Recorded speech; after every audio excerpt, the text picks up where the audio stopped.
annually. Honorable Speaker, I have provided 35,000 crores of rupees for COVID-19 vaccine in this year 21-22. I am committed to provide further funds if required. So the budget outlay for health and well-being is 2,23,846 crores in this BE 21-22 as against the BE of only 94,452 crores, and it marks an increase of 137%. The details of the same are at Annexure 1 of the speech. Honorable Speaker, I now move to the second pillar, physical and financial capital and infrastructure. Atmanirbhar Bharat, production-linked incentive schemes are things which I would like to place an emphasis. For a $5 trillion economy, our manufacturing sector has to grow in double digits on a sustained basis. Our manufacturing companies need to become an integral part of global supply chains, possess core competence and cutting-edge technology. To achieve all of the above, PLI schemes to create manufacturing global champions for an Atmanirbhar Bharat have been announced for 13 sectors. For this, the government has committed nearly 1.97 lakh crores over 5 years starting this financial year. This initiative will help bring scale and size in key sectors, create and nurture global champions, and provide jobs to our youth. Textiles. To enable the textile industry to become globally competitive, attract large investments, and boost employment generation, a scheme of Mega Investment Textiles Park will be launched in addition to the PLI schemes. This will create world-class infrastructure with plug-and-play facilities to create global champions in exports. 7 textile parks will be established over 3 years. Infrastructure. The National Infrastructure Pipeline, which I announced in December 2019, is the first of its kind. Whole of government exercise ever undertaken by Government of India. The NIP was launched with 6,835 projects. The project pipeline has now expanded to 7,400 projects. Around 217 projects worth rupees 1.10 lakh crores under some key infrastructure ministries have been completed. The NIP is a specific target which this government is committed to achieving over the coming years. It will require a major increase in funding from both the government and the financial sector. In this budget, I propose to take concrete steps to do this in 3 ways. Firstly, by creating the institutional structures. Secondly, by a big thrust on monetizing assets. And thirdly, by enhancing the share of capital expenditure in central and state budgets. Infrastructure needs long-term debt financing. A professionally managed development financial institution is necessary to act as a provider, enabler, and catalyst for infrastructure financing. Accordingly, I shall introduce a bill to set up a development financial institution. I have provided a sum of 20,000 crore rupees to capitalize this institution. The ambition is to have a lending portfolio of at least 5 lakh crores for this DFI within 3 years' time. Debt financing of InvITs and REITs by foreign portfolio investors will be enabled by making suitable amendments in the relevant legislations. This will further ease access of finance to InvITs and REITs, thus augmenting funds for infrastructure and real estate sectors. Asset monetization. Monetizing operating public infrastructure. Monetizing operating public infrastructure assets is a very important financing option for new infrastructure construction. A national monetization pipeline of potential brownfield infrastructure assets will be launched. An asset monetization dashboard will also be created for tracking the progress and to provide visibility to investors. Some important measures in the direction of monetization are National Highways Authority of India and the PGCIL each have sponsored one InvIT that will attract international and institutional investors. 5 operational roads with an estimated enterprise value of 5,000 crores of rupees are being transferred to the NHAI InvIT. Similarly, transmission assets of value 7,000 crores will be transferred to the PGCIL InvIT. Railways will monetize dedicated freight corridor assets for operations and maintenance after commissioning. A next lot of airports will be monetized for operations and management concessions.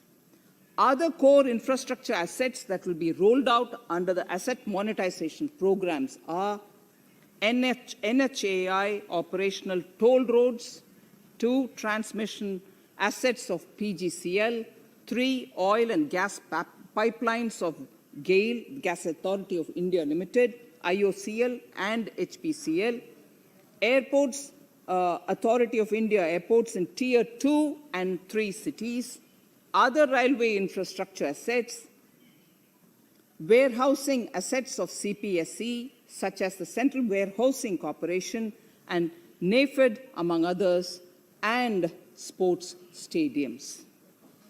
Sharp increase in capital budget. In the BE 2020-21, we had provided for 4.12 lakh crores for capital expenditure. It was our effort that in spite of resource crunch, we should spend more on capital, and we are likely to end this year at around 4.39 lakh crores, which I have provided in the RE of 2020-2021. For 21-22, I propose a sharp increase in capital expenditure and thus have provided 5.54 lakh crores, which is 34.5% more than the BE of 2020-2021. Of this, I have kept a sum of more than 44,000 crores in the budget head of the Department of Economic Affairs to be provided for projects, programs, or departments that show good progress in capital expenditure and are in need of further funds. Over and above this expenditure, we would also be providing more than 2 lakh crores to states and autonomous bodies for their capital expenditure. We will also work out specific mechanisms to nudge states to spend more of their budget on creation of infrastructure.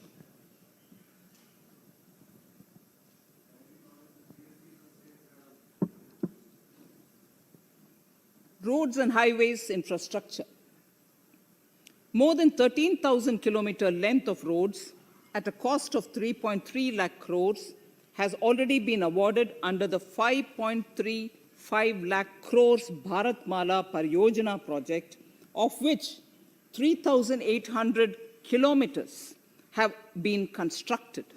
By March 2022, we would be awarding another 8,500 kilometers and complete an additional 11,000 kilometers of national highway corridors.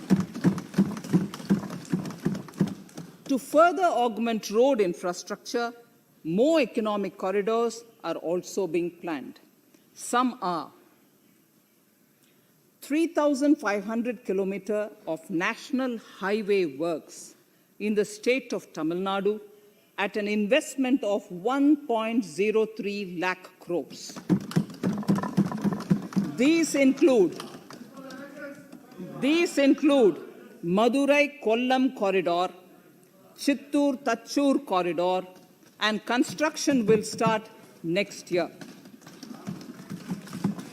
Second, 1,100 kilometers of national highway works in the state of Kerala at an investment of 65,000 crores, including 600 kilometer section of Mumbai-Kanyakumari corridor in Kerala. Third, 675 kilometers of highway works in the state of West Bengal at a cost of 25,000 crores, including upgradation of existing road Kolkata-Siliguri.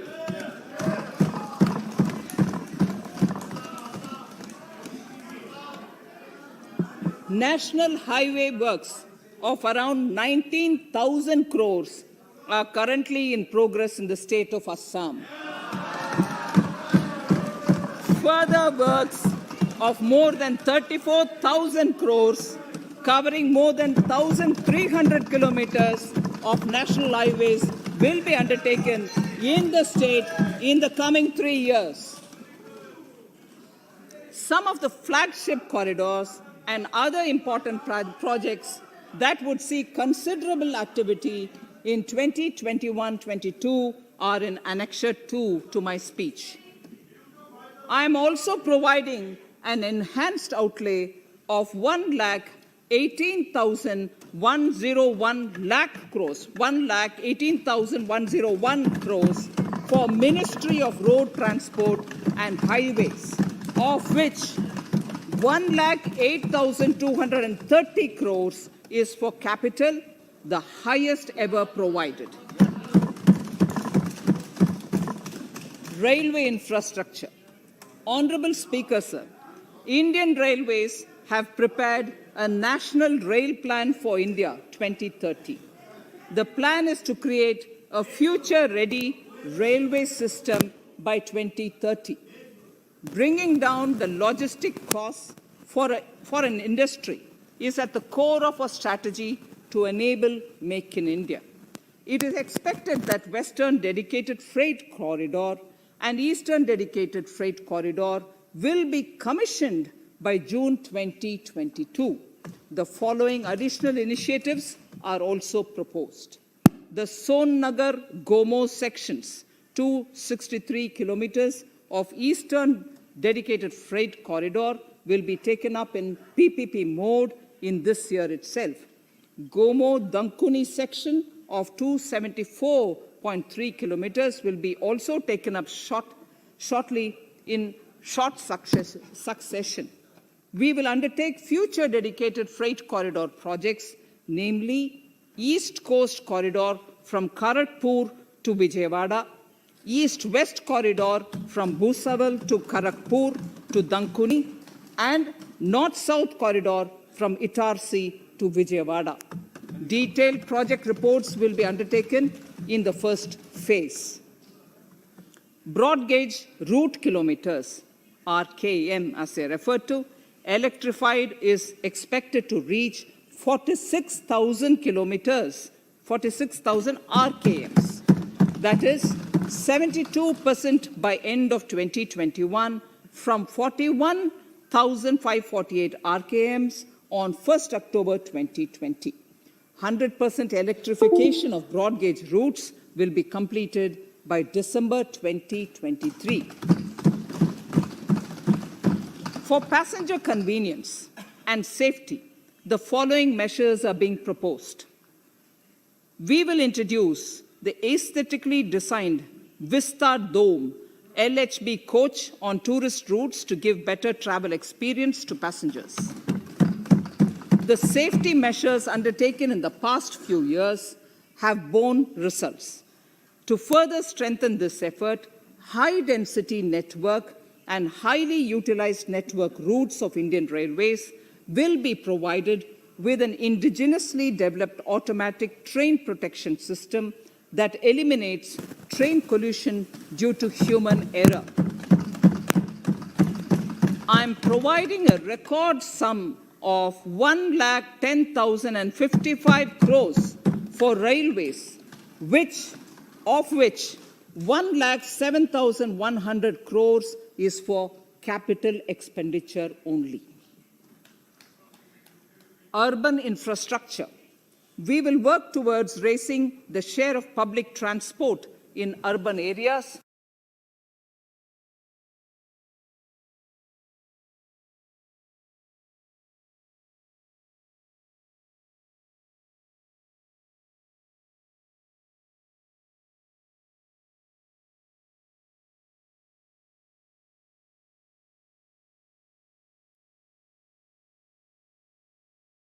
Deployment of innovative PPP models to enable private sector players to finance, to acquire, to operate, and to maintain over 20,000 buses. The scheme will boost the automobile sector, provide fillip to economic growth, create employment opportunities for our youth, and enhance ease of mobility for urban residents.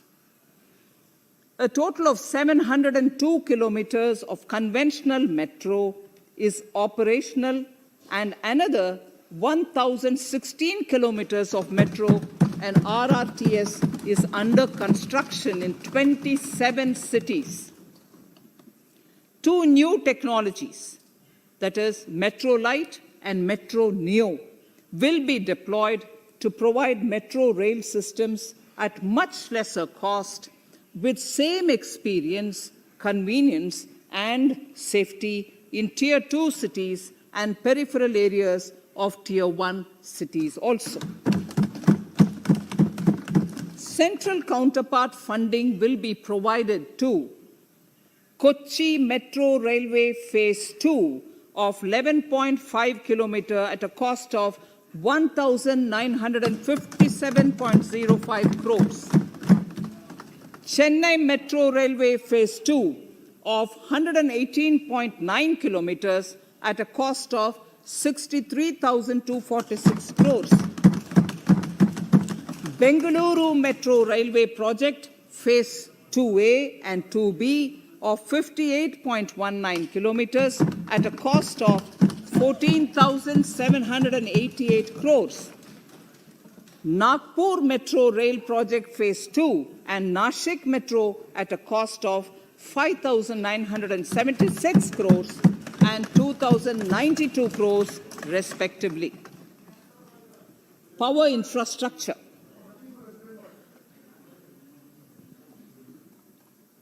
The past 6 years have seen a number of reforms and achievements in power sector.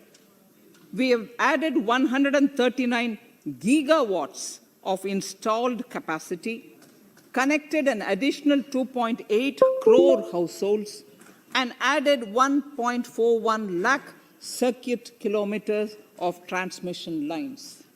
The distribution companies across the country are monopolies, either government or private. There is a need to provide choice to the consumers by promoting competition.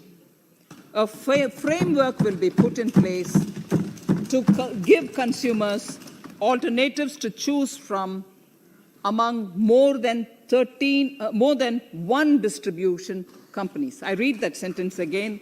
A framework will be put in place to give consumers alternatives to choose from among more than one distribution company.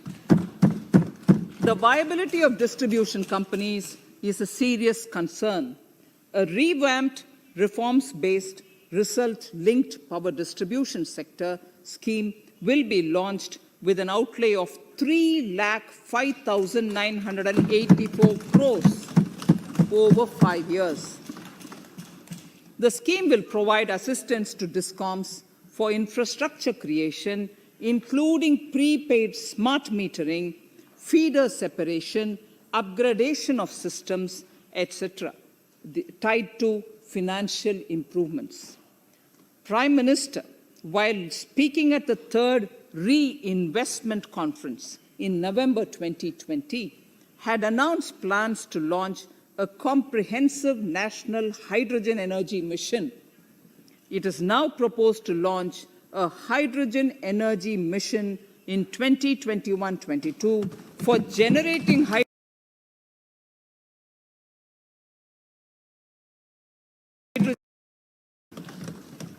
ports, shipping and waterways.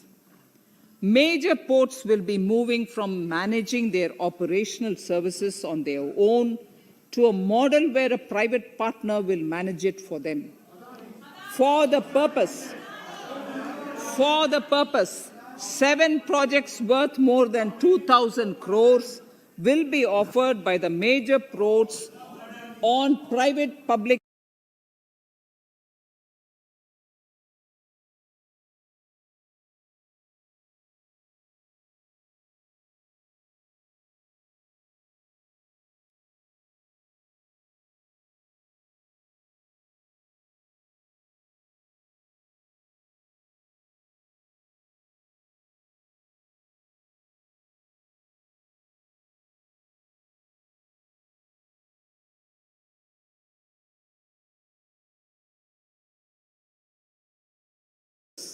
This initiative will enable greater training and employment opportunities for Indian seafarers, besides enhancing Indian companies' share in global shipping. India has enacted recycling of shipping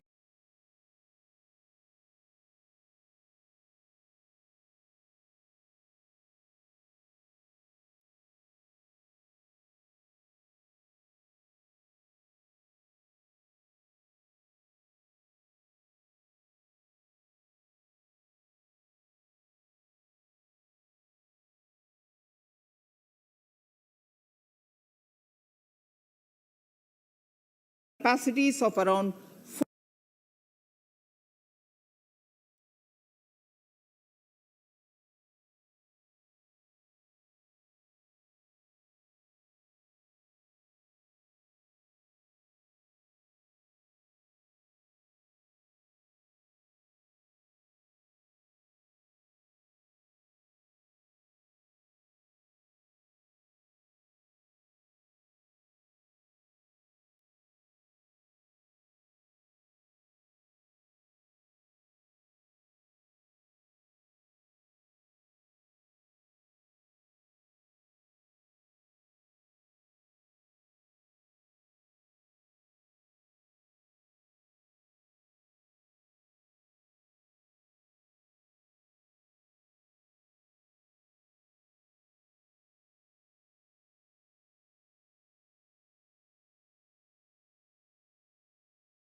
regulatory authority will be strengthened to set up a commodity market ecosystem arrangement, including vaulting, assaying, logistics, etc., in addition to warehousing.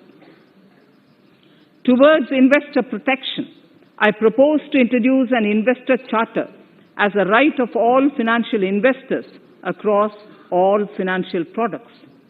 To give a further boost to the non-conventional energy sector, I propose to provide additional capital infusion of 1,000 crores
and then manage and dispose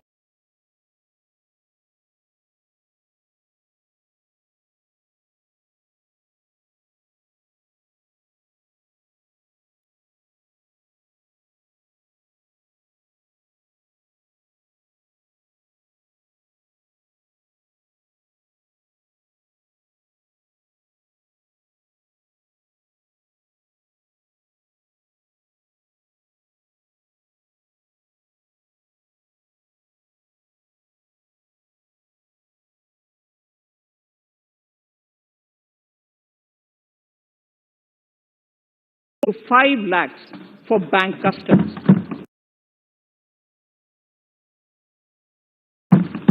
I shall be moving amendments to DICGC Act 1961 in this session itself to streamline the provision so that if a bank is temporarily unable to fulfill its obligations, the depositors of such bank can get easy and time-bound access to their deposits to the extent of the deposit insurance cover. This would help depositors of banks that are currently under stress. To improve credit discipline while continuing to protect the interests of small borrowers, for NBFCs with minimum asset size of 100 crores, the minimum loan size eligible for debt recovery under the Securitization and Reconstruction of Financial Assets and Enforcement of Security Interests SARFAESI Act 2002, it is proposed to be reduced from the existing level of 50 lakhs to 20 lakhs. Company matters. The decriminalization